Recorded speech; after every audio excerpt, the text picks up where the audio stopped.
오늘 우리에게 주신 하나님 말씀은 누가복음 10장 25절부터 37절까지 말씀입니다. 어떤 율법 교사가 일어나 예수를 시험하여 이르되 선생님 내가 무엇을 하여야 영생을 얻으리이까? 예수께서 이르시되 율법에 무엇이라 기록되었으며 내가 어떻게 읽느냐. 대답하여 이르되 내 마음을 다하며 목숨을 다하며 힘을 다하며 뜻을 다하여 주 너의 하나님을 사랑하고 또한 내 이웃을 내 자신같이 사랑하라 하였나이다. 예수께서 이르시되 내 대답이 옳도다. 이를 행하라. 그러면 살리라 하시니. 그 사람이 자기를 옳게 보이려고 예수께 여짜오되 그러면 내 이웃이 누구니이까?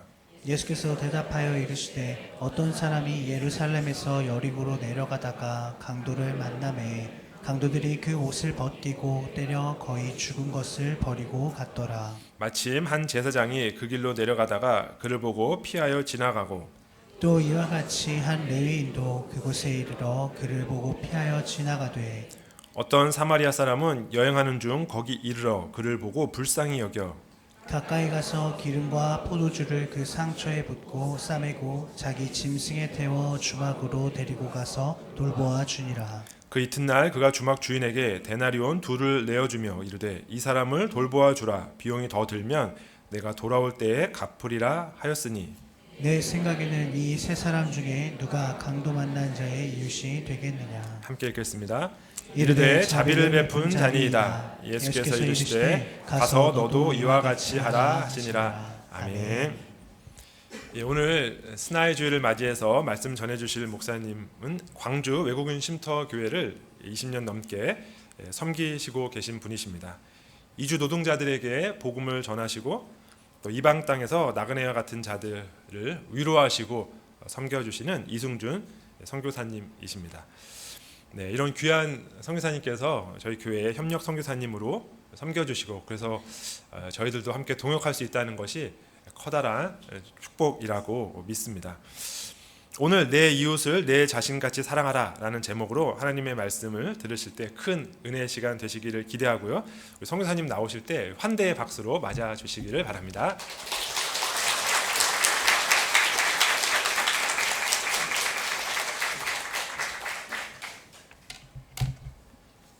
제가 우리 이진우 목사님 얼굴을 뵈면 얼굴도 참 이쁘시고 깨끗하게 생기셔서 아주 호감이 가는 분이 키도 크시고 벼랑간이 늙은 사람이 와서 미안합니다. 그 곱고 아름다운 분이 아니라 낡은 사람이 와서 죄송하고 또 죄송한 것은 우리 목사님이 또 그냥 제가 저 혼자 이제 예배 드리고 저 다른 교역자님들이 없으니까 그리고 초청을 하셨는데 제가 그 목사님이 와서 해주시지 않으면 제가 올 수가 없습니다 그랬더니 또 목사님이 그러면 제가 가지요. 그래서 그냥 바쁘신 분이 저희 광주까지 지금 가서 아마 시작하셨을 거예요.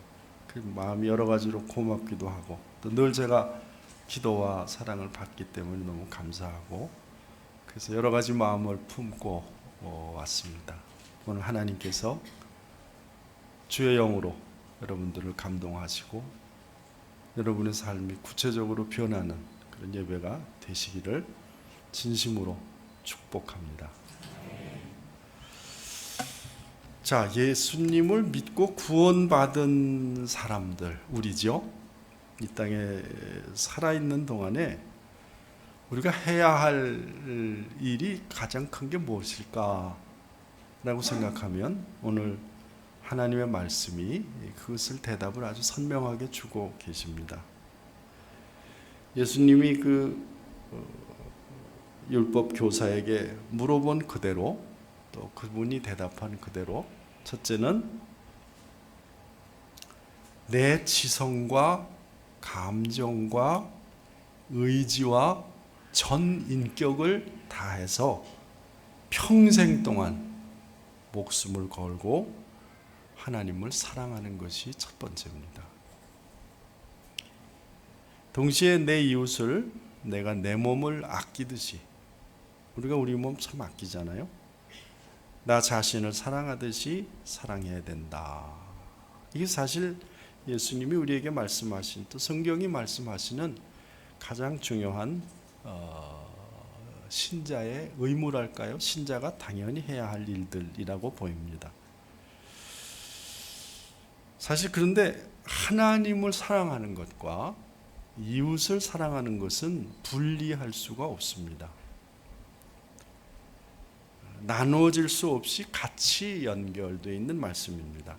우리가 10계명을 볼 때 10계명까지 있지만 4계명까지는 하나님을 사랑하는, 여기 나온 대로 어떻게 하면 하나님을 우리의 모든 인격과 의지와 생명을 다해서 사랑하는가에 대한 말씀이라면 5절에서 5계명부터 10계명까지는 우리 주위에 있는 이웃들을 어떻게 사랑해야 하는가의 구체적인 얘기들입니다. 그러니까 피상적으로 사랑한다가 아니라 어떻게 하면 하나님을 잘 제대로 섬기며 어떻게 이웃을 섬기는가에 대한 그런 말씀이 10계명인데, 그것이 축약되어 있는, 다시 말하면 하나님을 마음과 의지와 감정과 생명을 다해서 사랑하는 것과 네 이웃을 내 몸처럼 사랑하는, 여기에 축약되어 있다고 보면은 크게 틀림이 없을 것입니다.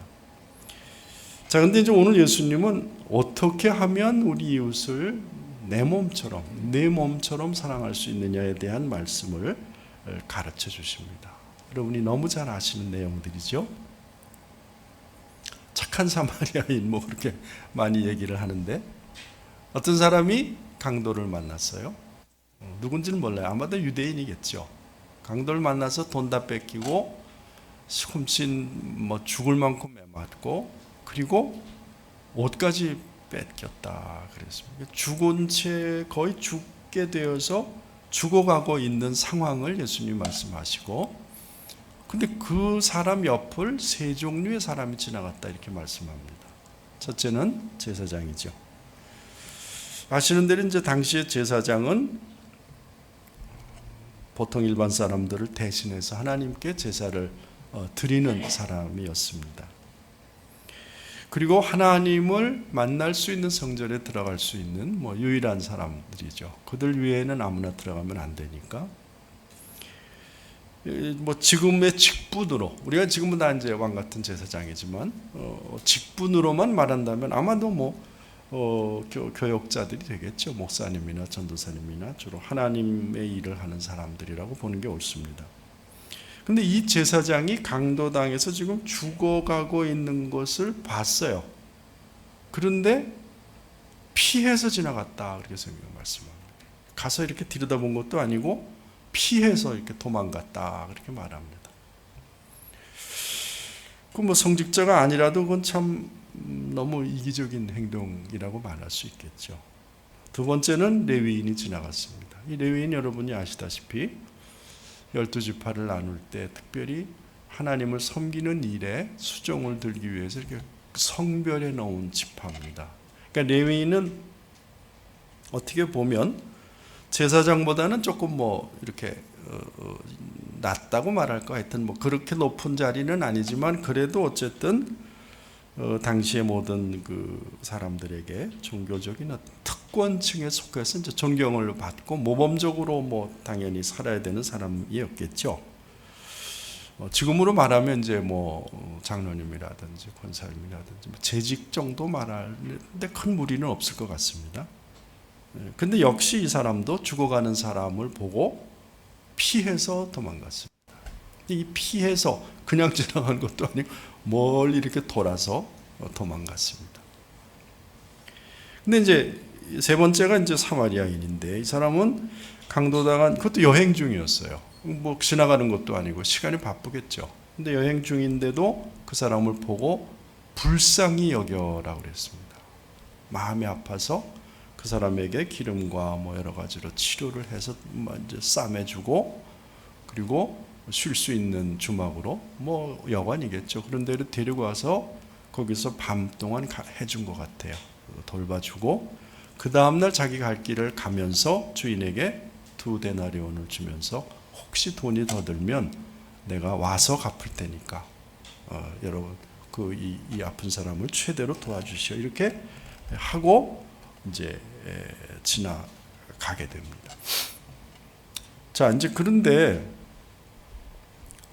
여러분 뭐 그런 얘기 많이 들으셨겠죠. 이 사마리아라는 지역이 아수르가 이스라엘을 공격했을 때 뭐 많이 사람들도 잡아갔지만 이 사마리아 지역에 아수르 사람들이 많이 이제 이주를 시켰다고 그래요. 정책적으로 했겠죠. 그러다 보니까 소위 유대인으로 말하면 이방인들이 뒤섞인 거죠. 그래서 결혼이 되고 뭐 그래서 이제 말하자면 혼혈이나 뭐 이렇게 특별히 이제 그 선민 의식을 가진 우리 하나님에 의해서 선택받은 아브라함의 자손이라는 자부심이 투철했던 유대인들이 보기에는 기분이 나쁜 사람들이죠. 또 단일 민족이라는 굉장한 어떤 자부심을 가졌던 이런 사람들로 봐서는 이거 뭐 혼혈 잡족 뭐 이렇게 보게 된 거죠. 그러니까 아주 뭐 사람 취급 안 하고 상종도 안 하고 심지어는 예수님 당시에도 사마리아 지역을 사람들이 잘 가지를 않는, 지나서 오히려 옆으로 이렇게 그 피해서 지나가는 지역일 만큼 무시를 당했던 사람인데, 물론 예수님은 그 사마리아 지역을 일부러 가시는 것이 이제 요한복음에 나옵니다. 구원하시기 위해서. 자, 그래서 이 지역을 지나가지 않을 정도로 이제 무시받던 사람인데, 이 사람이 가장 좋은 일을 한 것을 일부러 예수님이 이렇게 예를 들어서 말씀하신 거죠. 그래서 그 교사에게 물어봅니다. 율법 교사에게 이 세 사람 중에서 누가 강도당한 자의 이웃이 되겠느냐 그렇게 물어보셨어요. 누가 이웃일까?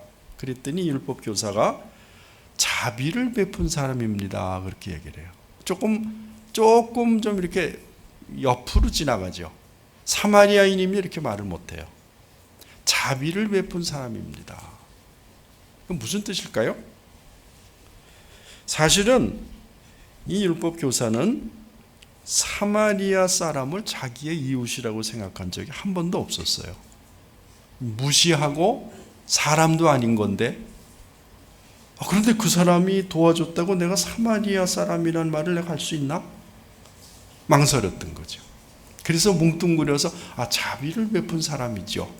그랬더니 예수님이 거기에 대해서 내용을 다 아시니까 말씀을 하지 않고 가서 너도 이와 같이 하라라고 말씀하십니다.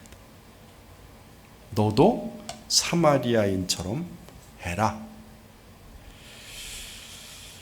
자, 이것이 사실 그 예수님의 좀 통렬한 비판이라고 말할 수 있는데, 지금 예수님 뭘 말씀하시고 싶으냐면 소위 율법을 잘 안다고 생각하고 율법에 대해서 통달했다고 생각하고 율법을 가장 잘 지킨다고 생각하는 바로 율법 교사를 포함한 그런 종교 지도자들에게 예수님이 지금 아주 통렬하게 지적을 하시는 거예요.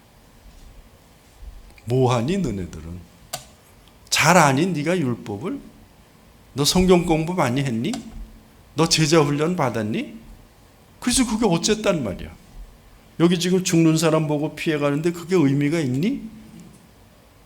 근데 니네들이 그렇게 미워하고 족보도 없는 무시하는 혼혈 사마리아 잡족이 그 사람 도와줬어. 무슨 말이에요? 하나님은 선택한 선민들, 이런 사람들, 특별한 민족, 무슨 훌륭한 믿음의 명문가, 그런 거 원하시지 않는다는 거죠. 종교적인 직분, 우리 집안이 몇 대 믿고 내가 지금 뭐고 이거 중요하지 않다는 거죠.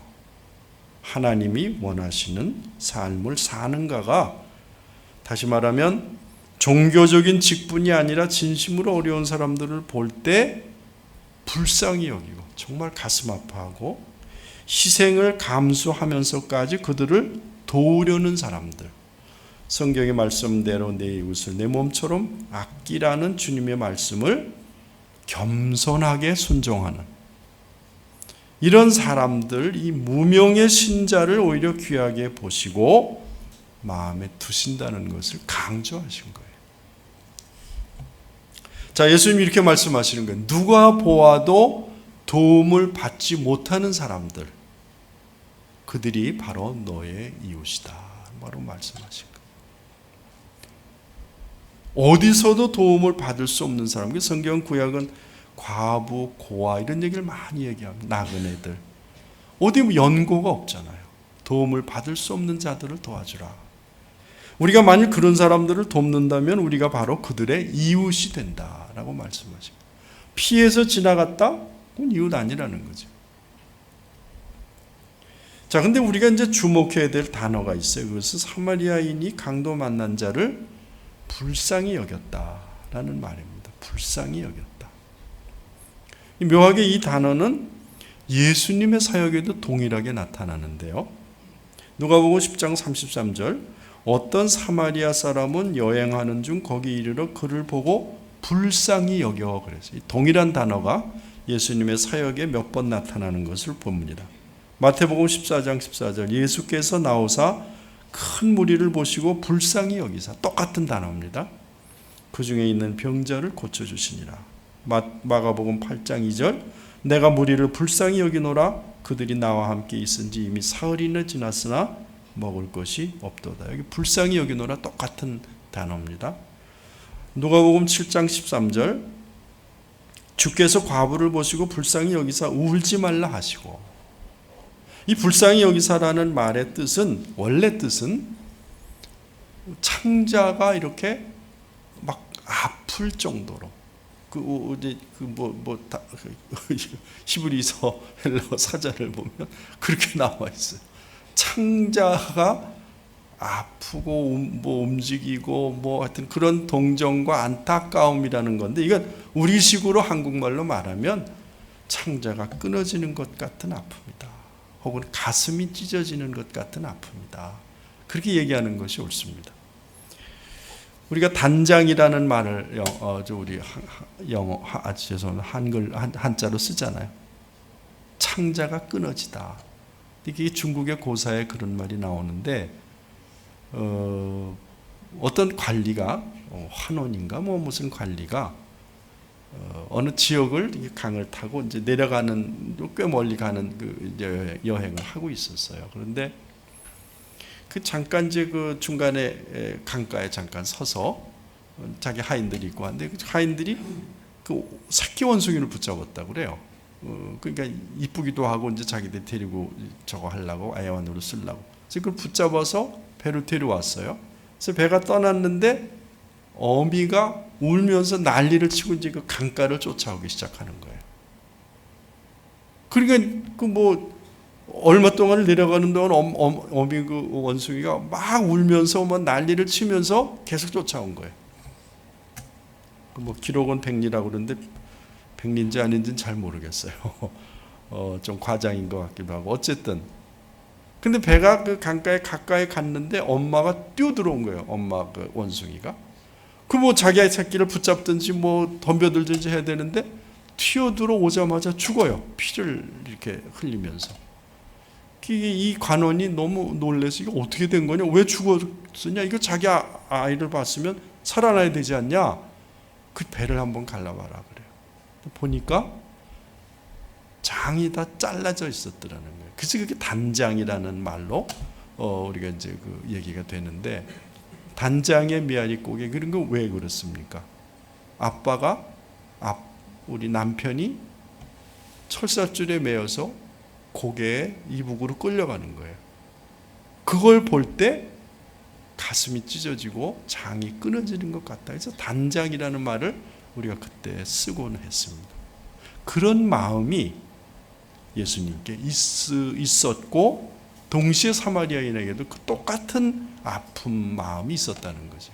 자, 여기 조금 설명을 자세히 하면 마태복음의 불쌍히 여기사라는 말은 의지하고 기댈 사람이 없어서 병도 고치지 못하고 어디 고친다라는 소리만 듣고 그냥 수없이 몰려 나오는 이 정말 갈 데 없고 불쌍하고 기댈 데 없는 사람들을 볼 때 예수님의 마음이 찢어졌다는 거죠. 그래서 예수님이 오신 거예요. 실은 잘난 줄 알았지만 결국 지옥으로 달려가고 사실 헤맬 데가 없어서 쾌락에 빠지고 술에 빠지고 마약에 빠지고 이런 불쌍한 사람들 인간들을 보시고 가슴이 아파서 이 땅에 오신 거예요. 저는 그것이 우리 하나님의 마음이라고 생각합니다. 마가복음에 불쌍히 여기노라, 이것은 예수님의 가르침을 받으려고 사람들이 많이 와서 한 사흘이나 같이 있었어요. 대단한 거죠. 먹을 게 얼마나 있겠어요. 근데 정말 듣고는 싶은데 먹을 게 없는 거예요. 그러니까 예수님 그 모습을 보니까 너무 마음이 아픈 거예요. 이 사람들을 어떻게 먹여야 되는데 그 마음에 가슴이 찢어지는 것 같이 아팠다, 그런 말. 누가복음에 불쌍히 여기사라는 동일한 단어는 뭐냐면 남편이 없는 과부였어요. 그것도 외아들, 딱 아들 하나밖에 없어요. 그런데 아들이 죽었단 말이죠. 그러니까 그 과부가 얼마나 마음이 아프겠어요. 주님이 우신 것들이 사실은 성경에 몇 번 나오죠. 그러니까 우리가 예수님을 좀 생각할 때 이게 멀리 이렇게 멋있게 옷 입고 이런 분이라고 생각하시면 절대 안 돼요. 그분은 우리 안에 계셨던 거예요. 인간의 모든 고통과 어려움을 직접 몸으로 체험하시고 체휼이 그런 거예요. 아신단 말이에요. 아시기 때문에, 안타까워하시기 때문에 우리가 기도하면 예수님이 들으신다는 거예요. 자, 어쨌든 남편 없는 과부가 외아들까지 잃었을 때 그 비통함을 예수님이 똑같이 그 이상으로 가슴에 아프게 느끼신 건데, 지금 이 사마리아인은 예수님이 가지셨던 그 가슴 찢어지는 마음을 동일하게 가지면서 죽어가는 사람을 도와줬다는 거예요. 여기서 이제 좀 문제가 생깁니다. 우리가 아프고 힘든 사람들을 볼 때 어떻게 사마리아인처럼 예수님 같은 마음 품을 수 있는가? 여러분, 우리가 절대 속아서는 안 됩니다. 우리가 어렵고 힘든 사람, 어디 우크라이나에서 애들이 죽는다, 팔레스타인 전쟁하고 있기 때문에 많은 사람이 포로로 죽는다. 근데 우리가 보통 어떻게 해요? 불쌍하다. 어떻게? 아이고 어떻게? 그리고 집에 와서 탕수육 시켜서 열심히 먹어요. 아이고 어떡하면 좋아, 어떡하면 좋아. 그걸로 만족하면 안 된다는 거예요. 우리 믿는 사람들 속에 있는 큰 착각이, 나는 저 안 믿는 놈들보다 동정심이 많아, 나는 안 믿는 저놈들보다 훨씬 더 불쌍히 여기는 마음이 있어, 이게 자랑이란 말이에요. 근데 무슨 차이가 있어요? 신경 안 쓰고 저기서 술 먹고 신나게 노는 그 안 믿는 친구들과 우리는 어떻게 하면 좋아? 그리고 집에 와서 탕수육 시켜 먹어요. 뭔 차이가 있냐고요. 그러니까 이것은 우리가 어떻게 해서 그 마음을 품을 수 있는가에 고민이 꽂히지 않으면 우리는 그저 조금 마음 좋은 사람들, 그것도 실천 하나도 안 하면서 그런 사람으로 위선 떨다가 죽을 수밖에 없는 거예요. 제가 좀 오늘 미안합니다. 독한 마음. 오전에는 안 그랬는데 2부에 독하게 얘기하네. 자, 그런데 여기 비밀이 여기 다 나와 있어요. 그건 뭐냐 하면, 우리 하나님을, 우리 예수님을 마음과 목숨과 뜻과 그리고 생명을 다해서 사랑할 때 불쌍히 여기는 마음이 내 가운데 생긴다는 거예요. 다시 설명합시다. 우리가 가까이 있는 사람하고 같아진다고 그러잖아요. 부부가 닮는다고 그러잖아요. 그렇습니까? 부부끼리 왼수지 무슨 닮기는 개뿔을 닮아 이렇게 되는 거예요? 닮아요, 자기도. 악독한 부부들은 악독하게 서로 닮아요. 그리고 이상하게 저 사람이 무슨 생각하는지 내가 금방 알아요. 텔레파시처럼 통해요. 그 뭐예요? 가까이 있으면 닮아지는 거예요. 그런데 중요한 것은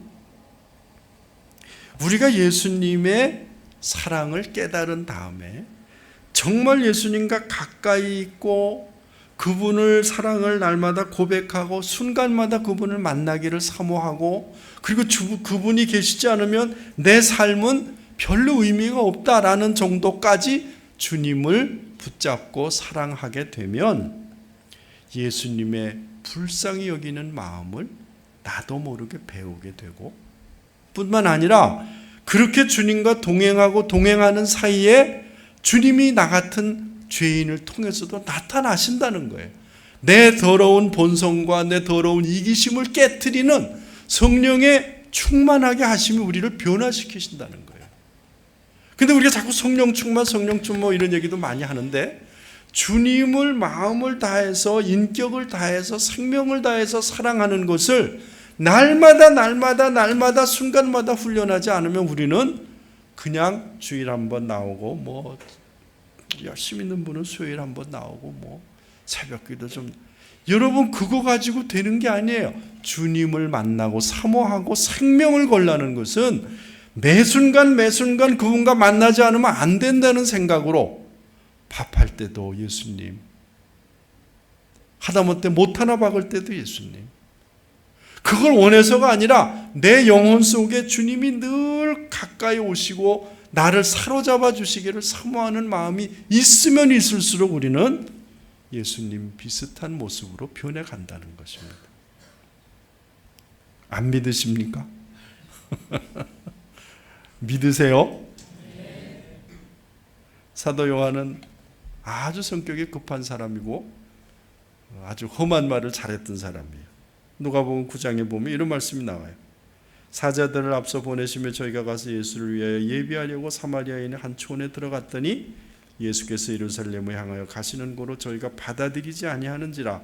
제자 야고보와 요한이 이를 보고 가로되 주여 우리가 불을 명하여 하늘로 쫓아내려 저놈들을 태워버릴까요?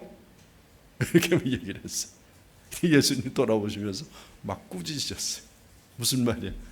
저 말 안 듣는 놈들 불 내려서 없앱시다. 왜? 예수님이 권능 원하시는 뭐 나타내시는 거 많이 봤고, 이런 정도였어요 사도 요한이. 그런데 재밌게도 성경에는 사도 요한 예수님과 가장 가까이 지냈다라는 증거 구절들이 제법 있어요. 사도 요한이 적은 그 요한복음 13장 23절 보면 예수의 제자 중 하나 곧 그가 사랑하시는 자가 예수의 품에 의지하여 누웠는지라 그랬어요. 그 유대인의 풍습은 밥을 먹을 때 그냥 앉는 것도 있지만 이렇게 왼손으로 이렇게 옆에를 이렇게 기대고 약간 비스듬하게 누워서 여러 명이 이렇게 비스듬하게 해서 뭐 가운데 있는 음식을 집어먹는다는 뭐 이런 풍습이 있는데, 지금 사도 요한은 자기가 예수님 품에 이렇게 예수님께 옆으로 누워 계셔서 자기가 그 바로 앞에서 예수님 품에 의지해서 안겨 있었다. 그 말을 지금 고백하고 있는 거예요. 이거 자기가 썼으니까 자기가 어떻게 했는지 알죠. 무슨 말이냐면 사도 요한이 예수님과 가장 가깝게 요한을 상당히 그 나이도 어리고 하니까 막내니까 잘 사랑하셨던 것 같아요. 12제자 중에 뭐 유다는 죽었지만은 단 한 사람, 자연사 한 사람은 사도 요한밖에 없어요. 그만큼 오랫동안 살아있는 동안에 예수님을 사모하고 오랫동안 뭐 참 만나고 그랬다고 저는 보는데, 계시록에 보면 이런 말씀이 있어요. 사도 요한이 1장 2장에 어떻게 정리하면 주일에 내가 성령의 감동을 받아 예수님을 만난다, 이 말이 나와요. 우리가 계시록에 그 하나님의 이제 그 예수님이 나타나시는 뭐 이런 신비한 얘기들이 있어, 참 신기하다. 그게 비밀이 있어요. 성령의 감동을 어떻게 받아요? 사도 요한이 반모섬에 유배 받아가지고 아유 더러워 이런데 끌려와서 이렇게 사는 게 뭐예요? 술 한잔 마시고 있었어요? 아니에요. 오락하고 있었어요? 스마트폰 보고 있었어요? 주일에 하나님을 사모하는 마음을 가지고 하나님을 바라보고 있을 때, 예수님을 열심히 찾고 있을 때 성령의 감동으로 그때 예수님이 나타나신 거예요. 다시 말하면 사도 요한은 하나님인 예수님과 늘 그 어린 나이에 만나서, 그가 뭐 90여 세에 죽었다고 그러는데 자연사했는데 그때까지 사모하고 있었던 거예요. 예수님을 끝까지 사모하고 있었던 거예요. 그 사람이 에베소에서 90세가 넘어서 사역을 하고 목회할 때 이제 다 노쇠해서 이제 제대로 뭐 걷지도 못하니까 제자들이 이렇게 부축을 해서 강단에 세우면, 여러분도 아마 많이 들으셨을 거예요. 사랑해라, 서로 사랑해라. 요한 1, 2, 3서 요한이 썼거든요. 거긴 하나님의 사랑에 대해서 아주 세밀하게, 하나님이신 예수가 너희 안에 없으면 너희는 믿는 것이 아니니라, 이런 말씀이 많이 써 있어요. 이게 무슨 말이에요? 사도 요한의 예수님에 대한 사랑이 그만큼 깊었던 거예요. 그래서 결국 어떻게 변해요? 그냥 사랑하라는 말만 하는 사람으로 변했다는 것이죠.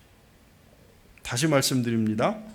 우리의 지성과 의지, 전 인격을 기울여서 우리 존재의 전 기능을 다 사용해서, 지정의 내 모든 걸 다 사용해서 전 생애 동안 죽을 생각을 하고 죽을 힘을 다해서 쉼없이 하나님을 사랑하게 되면 사마리아인처럼 우리도 될 수 있다는 것입니다. 믿습니까? 우리가 너무 이기적이에요. 주님 만나려고 그러지 않아요. 그리고 우리는 야, 나 이거 했어, 저거 했어, 나 몇 가지 했어, 이거 가지고 자꾸, 우리 기도가 참 저는 오늘 아침에 좋았어요. 형식과 이 뭐 몇 가지 일들에 묶여가지고 야, 난 이제 예수 믿는 사람으로 모든 일을 다 했다. 천만의 말씀. 조금 죄송한 말씀하면 미쳤다는 소리를 듣는 게 정상이에요. 사도 바울은 늘 우리가 미쳤다 그런 말을 썼어요. 주님을 사랑하는 일에 어찌 보면 남들이 보면 넌 미쳤구나, 그게 신앙인으로서는 정상이라는 것입니다. 우린 너무 액세서리 정도로 생각해요. 옛날보다 지금은 더 액세서리가 전에 이만했던 지금 요만해졌어요. 그나마 겨우 여기 붙이고 다녀, 겨우 여기 걸고 다녀. 아니에요. 미친 듯이 사랑해야 됩니다. 두 번째로는 사랑을 자꾸 실천해야 돼요. 연습하지 않으면 실력은 늘어나지 않습니다. 사랑하는 여러분들, 지금은 정보가 우크라이나에서 100명 죽는 거 지금 금방 틀려요. 팔레스타인에서 10명 죽었다, 금방 정보가, 옛날처럼 정보가 없는 세상이 아니에요. 우리가 귀만 조금, 눈만 조금 관심을 가지면 우리는 주위에 어렵고 힘든 사람들이 얼마나 많은지를 금방 발견할 수 있어요. 기근으로, 전쟁으로, 여러 가지 지진으로 도움을 받기 어려운, 여러분이 가장 마음을 둬야 할 것은 진짜 여기저기서 어디서도 고립무원으로 도움을 받을 수 없는 사람들이 있다면 그분들에게 먼저 신경을 써줘야 돼요. 이들을 위해서 기도하면서 도와주는 거예요. 불쌍해라. 어떻게 하면 좋아? 어떻게 하면 좋아? 뭘 어떻게 해요? 여러분이 도와줘야죠. 입으로 말고 내 돈을, 내 사랑을, 내 눈물을 보내줘야 되는 거예요. 예수님이 구원을 고민하는 부자 청년에게 뭐라고 그랬어요? 네 재산을 다 팔아서 가난한 사람 주라 그랬어요. 일부러 그러신 거예요. 왜? 부자의 마음이 전부 다 돈에 있다는 걸 너무 잘 아셨기 때문에 그거 붙잡고 벌벌 떨면 너 구원 없다는 거예요. 여러분, 우리가 구원을 무슨 뭐 행위로 받는 거 아닌 거 잘 알잖아요. 하나님의 은혜로 받아요. 그러나 믿는다면, 구원 받았다면 증거가 있어야 되는 거예요. 아, 난 구원 받았으니까 아무거나 해도 돼. 다 용서받았어. 나는 뭐든지 다 해. 그걸 값싼 복음이라고 그래요. 싸구려 복음이에요. 그 가짜예요. 증거가, 네가 믿는지 증거를 네 스스로 자꾸 찾아보라는 게 성경의 말씀. 뭘로 증명합니까? 한두 번 눈물 흘린 걸로? 10년 전에 나 예수 믿었어. 은혜가 넘쳤어. 그래서 어쩌다고요? 지금 맨날 싸우고 지금 맨날 고민하고 맨날 그러고 있어요? 아니에요. 마틴 루터는 지갑이 회개해야 진정한 회개다 그랬어요. 참 옳은 말이에요. 여러분, 저는 이제 개인적으로 뭐 이런저런 헌금들을 하는데, 교회 말고 이제 그게 좀 공신력이 있고, 내가 이 돈을 10만 원을 보내면 이거 진짜 가난한 애들에게 가는가, 진짜 이것이 굶어 죽어가고 있는 사람들에게 가는가를 생각하면서 헌금해야 됩니다. 돈 보내야 됩니다. 여러분, 성금 뭐 필요한 돈 보내실 때, 제가 지금 보내고 있는 데가 UN 세계 식량 계획이라는 WFP예요. 월드 푸드 프로그램이라는 건데, 이게 UN에서 해요. 제가 왜 이런 기관들한테 이제 돈을 보내냐? UN 아동기금, 유니세프 있어요. 아동들을 위해서요. 이 월드 푸드 프로그램은 진짜 못 먹어서 굶어 죽는 사람들. 이게 이제 UN에서 하기 때문에 그 중간 비용이 없어요. 근데 어떤 단체는 자기네들이 예를 들어 아프리카에 뭐 사무실 하나 세웁시다. 그러면 내 돈 100만 원 보내면 그 50만 원, 60만 원을 사무실하고 뭐 관리하는 데 다 쓰고 30만 원밖에 가난한 사람한테 안, 그건 안 되는 거예요. 그러니까 가장 현실적으로 내가 이 귀한 돈이, 피 같은 돈이 정말 굶는 아이들과 가족들에게 가는가? 그걸 따져봐야 돼요. 그래서 제가 여러분에게 권면드리는 것은 월드 푸드 프로그램이라든지 혹은 그 유니세프, 그 어린아이들 거예요. United Nations Children's Fund인가 뭐 그래요. 그걸 한국 사무실 다 있어요. 여러분 인터넷 뭐 전화 저기 모바일만 치면 스마트폰에 다 나와요. 그래서 기도하면서 주님을 깊이 만나면서 한번 찾아보시는 거예요. 언제까지? 한 번에 기분 났다 뭐 착 하고 그러지 말고, 우리 그거 좋아해 한국 사람들이. 오늘 기분이야, 나 눈물 났어. 그 다음날 잊어버려. 그러지 마세요. 안 돼요. 그럼 사람이 굶어 죽는데 한 번에 뭐 배 터지게 먹고 100년 삽니까? 5만 원 했다. 아무 죽을 때까지 하세요. 최소한도 내가 돈을 못 버는 은퇴할 때까지 하겠다는 마음으로. 큰일 났네. 이거 주일날 와서 저 자식이 부담만 주고 가네. 은혜를 끼쳐야지 말이야. 제가 쉼터 얘기를 좀 하겠습니다. 제가 91년에 방글라데시에 선교사로 갔습니다. 5살짜리 아들이 큰 놈이 따라갔는데 8년 만에 그 문화 충격으로 정신지체가 됐습니다. 데리고 들어왔어요. 도저히 뭐 거기서 고칠 수 없으니까. 그 와서 선생님이 말하기를, 이 아들은, 당신 아들은 한국에서 오래 있으면서 좀 나름대로 문화에 여러 가지 그 적응을 해야 좀 살아날 거요. 뭐 그렇게 쉽게 살아나진 않아요. 뭐 지금도 시원찮은데, 중요한 것은 제가 선교사잖아요. 제가 목숨 걸고 갔는데 기도했어요. 하나님 살려주십시오. 전 끝까지 선교사 하겠습니다. 근데 하나님이 기도하는 중에 뭐 1년 이상 했죠. 애가 아프니까. 근데 광주라는 생각이 자꾸, 경기도 광주, 이게 뭐지? 나 가본 적이 없는데, 생전 처음 듣는. 근데 막 가슴에 어떻게 도망갈 수 없게 막 압력이 들어와요. 그래서 떨치려고 그래도 아니야. 뭐 여러 군데서 뭐 목회해라, 뭐 설교해라, 뭐 그러는데 안 돼요. 그래서 어느 날 제가 길동에 살았어요. 그때 안식관을 가지고 어느 교회에서 줘가지고 경기도 광주를 버스 타고 갔어요. 그랬더니 그 길에 상상도 못하게, 98년이었는데 99년이었나 보다. 제가 98년에 왔으니까 방글라데시 사람들이 바글바글한 거예요. 그게 얼마나 제가 놀랬겠어요. 근데 너무 어서 왔어 너네들. 깜짝 놀라가지고.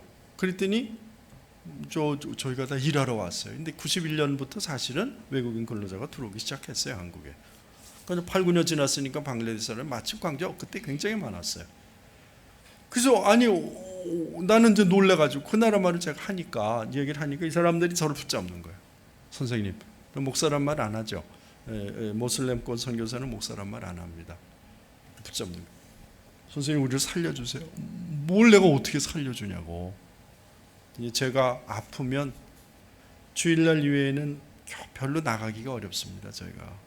근데 어쩌다 사장님이 좋은 분이라서 내보내주더라도.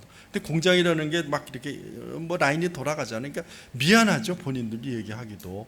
뭐 나쁜 분들도 계시지만은 좋은 뭐 사장님 내보내줘도 병원에 가면은 말을 못 하잖아요. 그럼 뭐 어떻게 척 보고 의사가 어떻게 압니까? 그러니까 치료를 제대로 못 받아요. 주일날 나가면 병원은 다 닫아 있어요, 거의 다.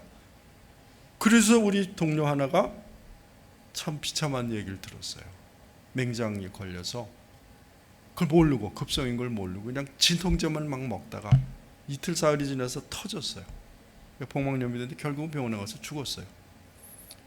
24년 전, 25년 전 얘기입니다. 그래서 그 말을 들으면서 여기구나. 하나님 나를 여기 보내주고 그걸 알았어요. 근데 하나님의 놀라운 능력으로, 은혜로 여기저기서 도와주셔서 쉼터가 시작이 됐고, 24년 동안 매주 코로나 후에 지금은 2, 3, 둘째, 넷째, 다섯째 주 합니다만 한 5만 명 가까운 사람들을 연인원으로 저희가 치료를 했습니다. 지금 차트가 한 6,700-800장 정도. 그러니까 개인으로는 6,700명 가까운 사람들이 등록을 한 거고, 뭐 여러 번 사람들이 치료 오니까 이제 연인원으로 5만 명 정도를 했어요. 자, 그런데 사실 올 초에 여러분들도 뭐 헌금해 주시고 그래서 너무 잘 아시겠지만, 그 어떤 필리핀 자매 같이 예배 드리고 같이 우리 교회에서 결혼시키고 한 자매가 아기를 낳았어요. 그 사진 좀 보여주실까요? 저렇게 결혼을 했는데, 저 자매 이름이 버나데시예요. 근데 자매가 결혼해서 임신해서 아기를 낳았어요.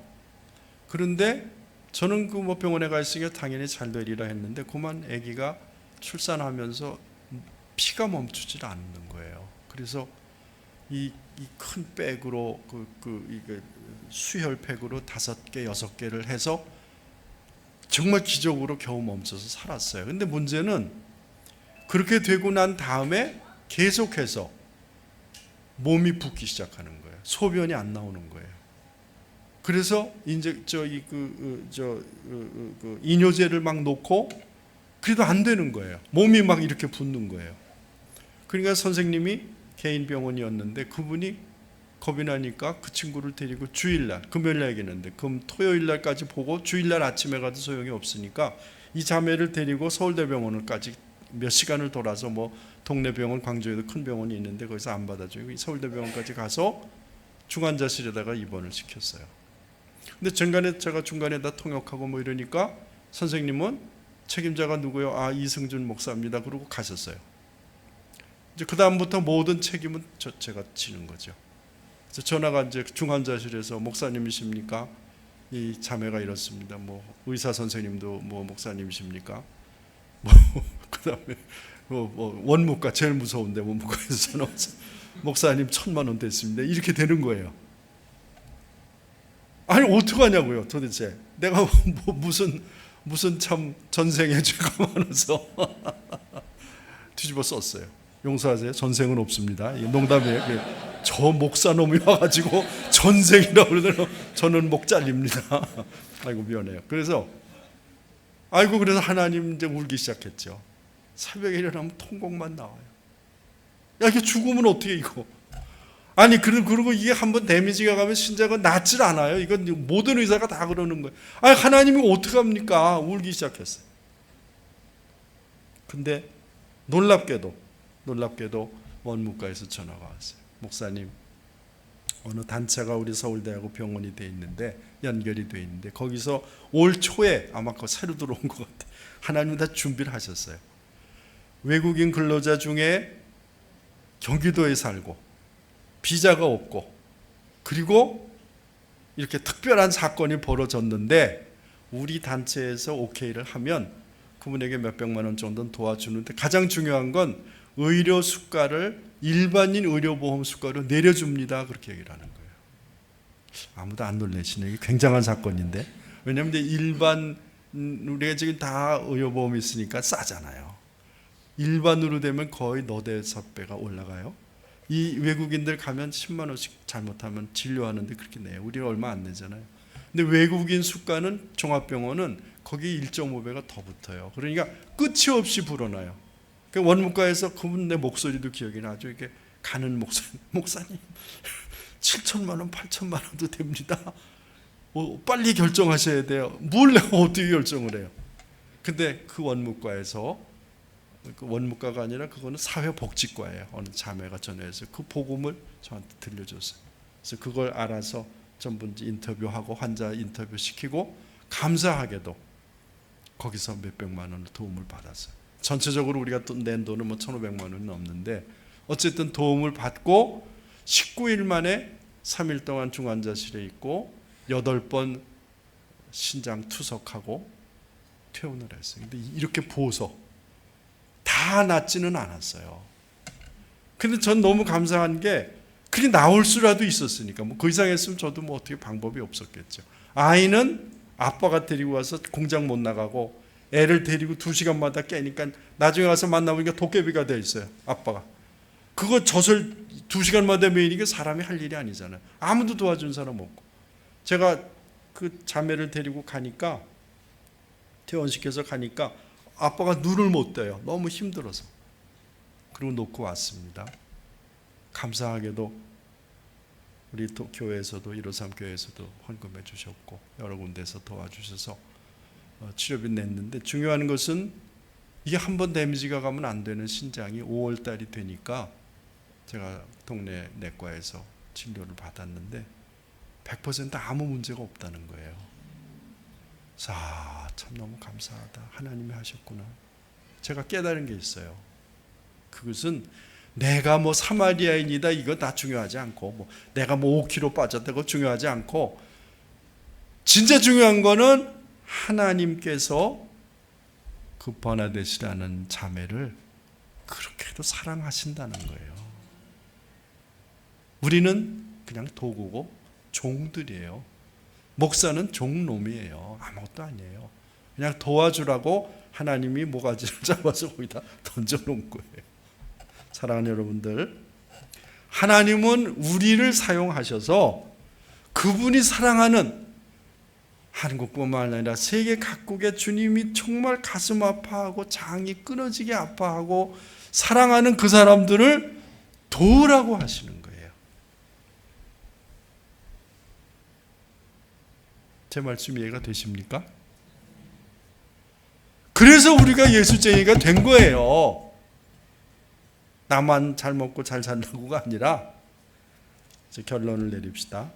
우리의 지성과 의지와 전 인격을 기울여서 우리 존재의 전 기능을 다 사용해서 전생에 죽을 때까지 죽을 힘을 다해서 우리 하나님을 사랑하십시오.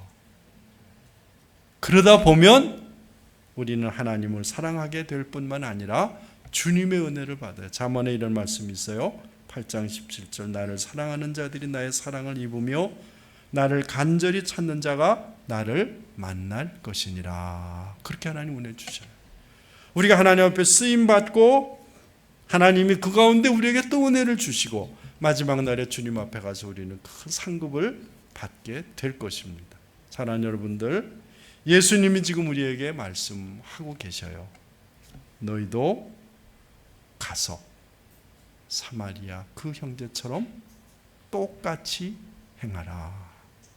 그렇게 하시기를 주님의 이름으로 축원합니다.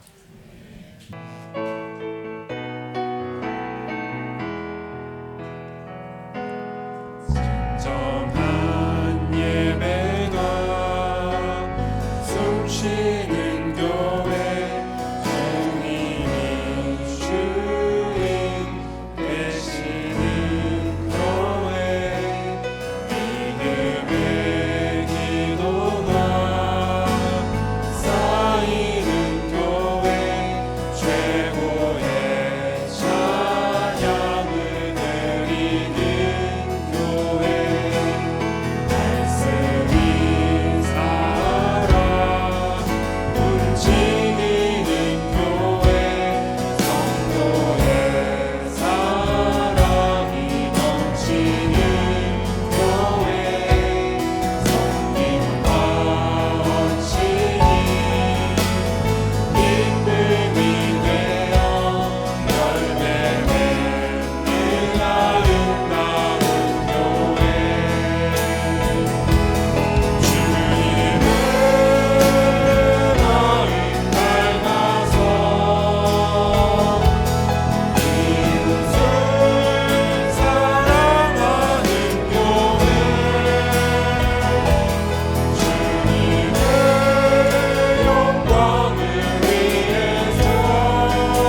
말씀을 기억하면서 같이 기도하며 나아가겠습니다.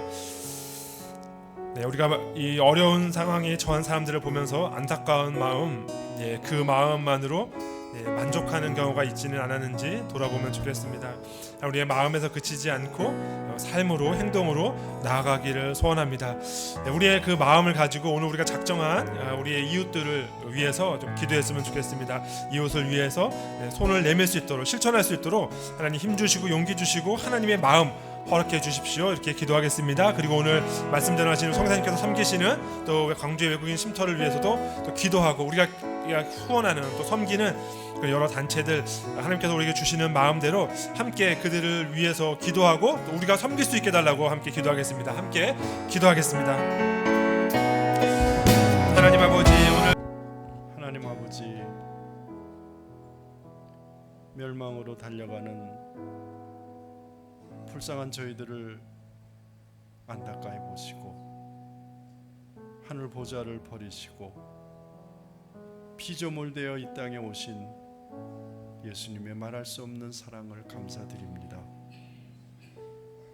우리가 믿는다 하지만은 우리 마음속에 과연 주님의 마음이 얼마나 있는지, 실천되어지고 있는지 우리 자신들을 잘 살펴보게 하여 주시기를 간절히 원합니다. 주님을 사랑하되 내 인격과 내 지성과 내 모든 힘을 다해서, 의지를 다해서 죽는 날까지 목숨 바쳐서 사랑하려는 마음을 저희들에게 부어주시기를 간절히 원합니다. 결심하고 날마다 순간마다 주님을 바라보는 저희들이 되게 하여 주옵소서.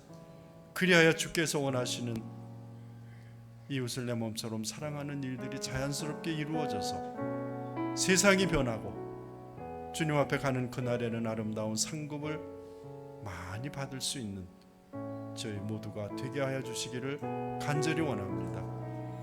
주의 말씀이 우리의 삶을 변화시키는 구체적인 힘으로 우리 삶에 나타나게 하여 주시옵소서. 이제는 우리 주 예수 그리스도의 은혜와 하나님 아버지의 사랑하심과 성령의 교통하심이 목숨을 바쳐 주님을 사랑하며 주님의 나타나심을 통하여 이웃을 주님의 마음으로 섬기기로 마음으로부터 결심하는 귀한 주의 자녀들과 저들의 가정과 저들의 하는 일과 그리고 하나님으로 삼 교회 위에 이제로부터 영원토록 함께 계실지어다. 아멘.